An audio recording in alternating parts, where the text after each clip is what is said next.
I like my coffee in the morning. I like it black. I like it strong. I like my coffee like my gentleman. Just try to tell me that I'm wrong. When I go for coffee in the mid-afternoon, Hey y'all, it's Joefer here, the Cranky Old Gay Guy. And today it is, what is today? Today's Wednesday, the 23rd of October. That's right, the 23rd of October. So today, well, the weather's the weather. I don't want to talk about it. But I do want to talk about coffee and coffee service in particular. And what gets me cranky about coffee service, and when I say coffee service, I mean like when you go to a coffee shop to order coffee. Okay, I like my coffee black. Occasionally I'll put a little of the little brown packets of natural sugar, like half a pack or something into it. I'll have to taste the coffee first because if it's incredibly bitter, I might actually cut it with a shot of cream as well, or half and half. Using soy milk, almond milk, any of that kind of stuff just makes the coffee watery. It doesn't really work for me. So when I go to a coffee house, Starbucks is one, and then there's several local here where I live. I haven't been to a Starbucks in probably 5 or 6 years. Oh, that's a lie.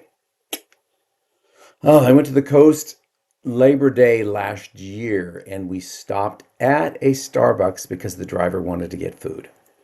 So I think I had coffee at a Starbucks a year ago. Yeah. Anyway, that's not the point. The point is when I go into a coffee house to buy coffee, which I don't do as often as I used to, I drink a lot of coffee at home. And I will say I would like a dark house coffee. They'll go, oh, well, our house coffee is medium blend and we have blonde blend.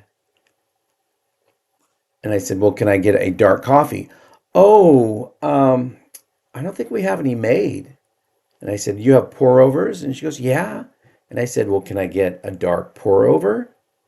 And she goes, oh, I don't think we have any dark roast here. It's probably in the back. We'll have to find it. It's going to be a few minutes and then we have to grind it. So it's going to be a little while until we can get to that. I mean, what kind of customer service is that? Huh? Why don't you have, as a house coffee, a dark roast or a French roast in one of those pump pots? Because if you just buy a black coffee, they hand you a cup, a paper cup, after you pay them. And you walk to the other side of the room and you pump the little thing and you get your coffee and you got your creamer and your sugar and everything right there. I don't get it. One pump pot. Well, another one said, well, we don't really keep it as ready to go because a lot of people just don't order dark roast. And I'm thinking, well, that's crazy because coffee is meant to be dark. Okay? If you can see through coffee, it's not coffee. It's just a watery tea blend. And that's what medium roast does not have the rich flavor of dark roast. Okay? In fact, medium roast tastes kind of sour to me. Any of the medium roast, they taste kind of sour, especially if they're done locally and they just roast them in the back of the shop. They taste green and it's not a pleasant flavor.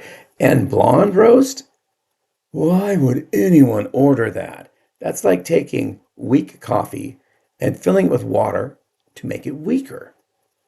I don't get that at all. It tastes nothing like coffee. It tastes like dirty water, period. And have you ever had mushroom coffee? You buy it in the store and it's in a container. It's a powder. You put in your water. And if you go by what they tell you to put in, you can see through it. It's not strong and it tastes nothing like coffee, even though it supposedly has powdered coffee in it. So if you put double or triple the amount you're supposed to, so you don't see through the cup or see through the coffee itself, it still doesn't taste like coffee. Is it horrible? No, it's not horrible, but it's no substitute for coffee. It doesn't have the same kick. It doesn't have the caffeine. It doesn't have the flavor. It tastes like You put some sticks and dirt and stirred it up in water. It's got a very earthy taste, and it's not a horrible taste, not at all. But it doesn't taste plant-like. It doesn't taste fresh. It tastes like dirt, like you're drinking mud water. Yeah, mud water, because the mushrooms are so powdered. There's no chunks or anything in there, but it doesn't taste like a mushroom either. But I don't see that at coffee houses anyway. Coffee house is the service that I'm complaining about, and I'm not really complaining. Okay, so I'm complaining. I'm just telling you how it makes me cranky and why it makes me cranky. Because a coffee house should have dark coffee on hand at all times. Haven't you ever seen the sign that says, "I like my men like I like my coffee, strong, dark, and bold"? Yeah, I've seen that in a coffee house.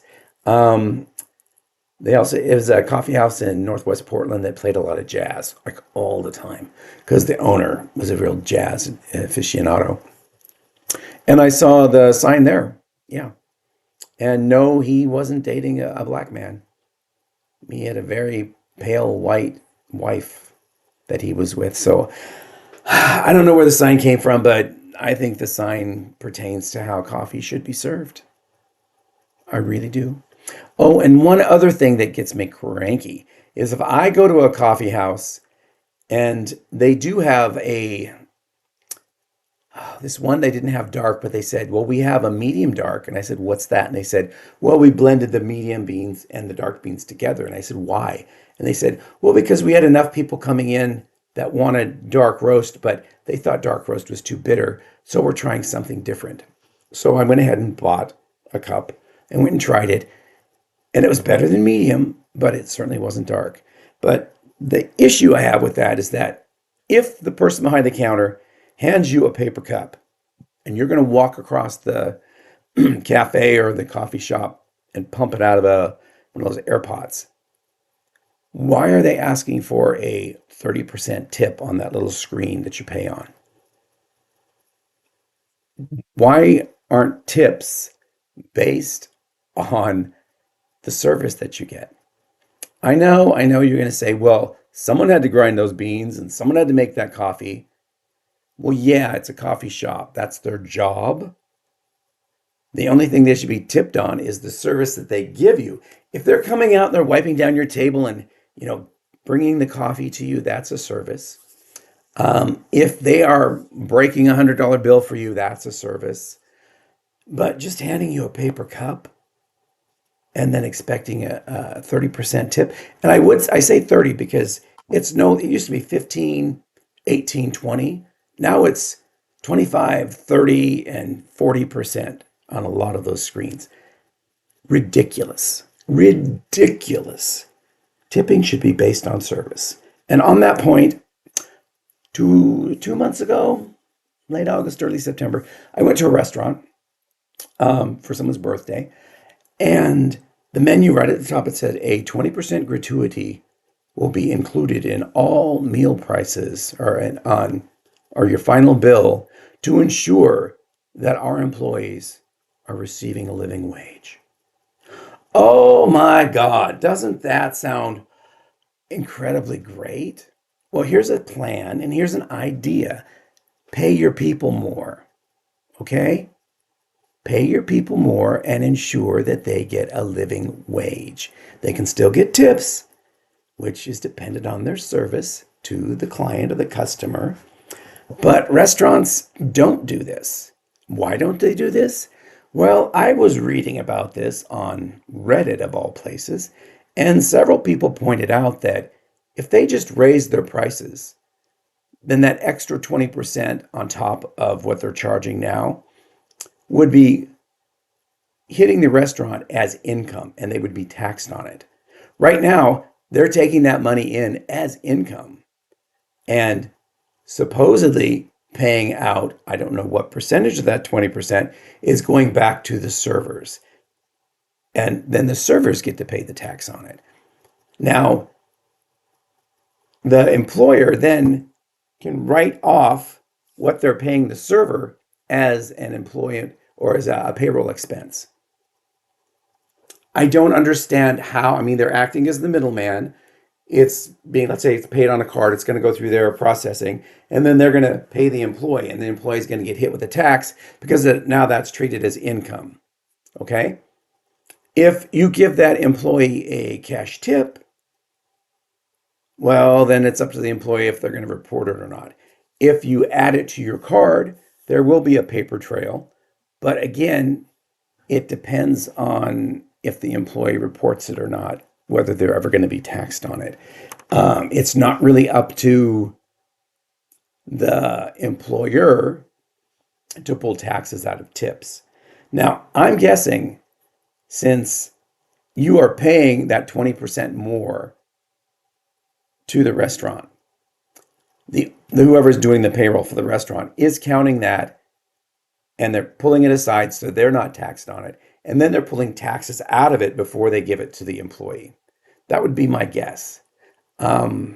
Is it the way it happens? I don't know. I'm not in that business.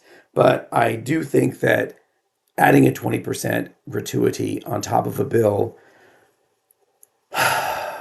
to ensure a living wage is BS.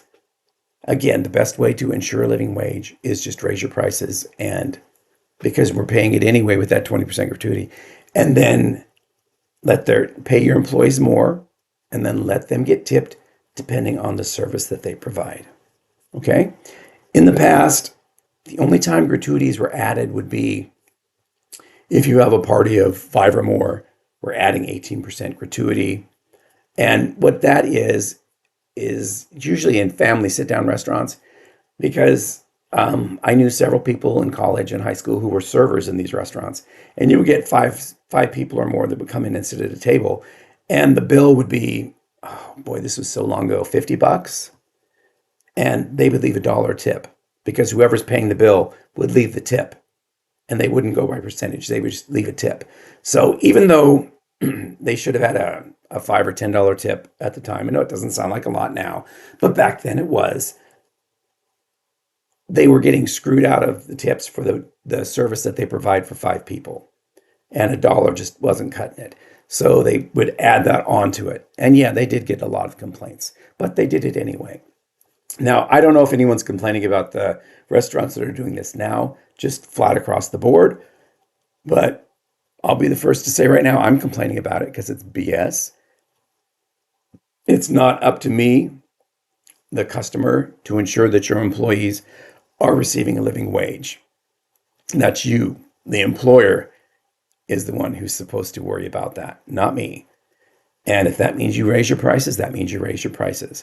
But don't hit me with this service bill, a gratuity bill, because if my server is not providing good service, I'm feeling ripped off. Plus, I'm also then guilted by the server at the end of the meal, and they give you your check. Even though the 20% is added in there, there's a line for a tip, an additional tip. Kind of like, oh, well, you're not going to put anything there? The whole thing is a sham, and it makes me very cranky. And I know this was a coffee service thing, but we're talking service industry. And I'm not knocking anyone that's in the service industry. It's a job. I get it. And you're there to make money. And tips are a big amount of money that you make. So wouldn't you rather just get the tips off the top than having to go through your employer and having them potentially withhold what you should have had? Think about that one. Okay, I am going to let y'all go. Have a happy rest of the Wednesday. And I will see you all, I guess, Thursday, right? Thursday. Yeah, I'll see you on Thursday. Oh, sorry. Oh, sometimes I forget. I'm older now and I'm absent-minded. Okay, bye-bye.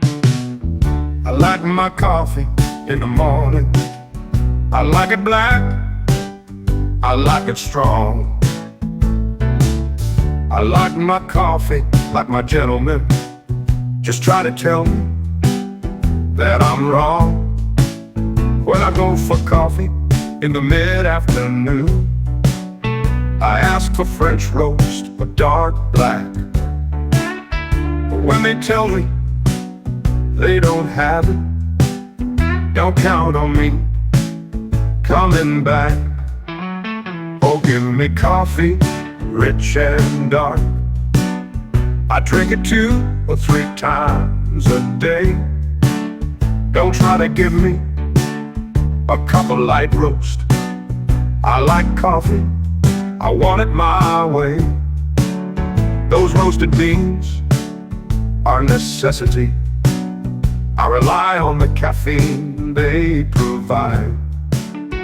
When you offer it up in a medium way, my taste buds wanna run.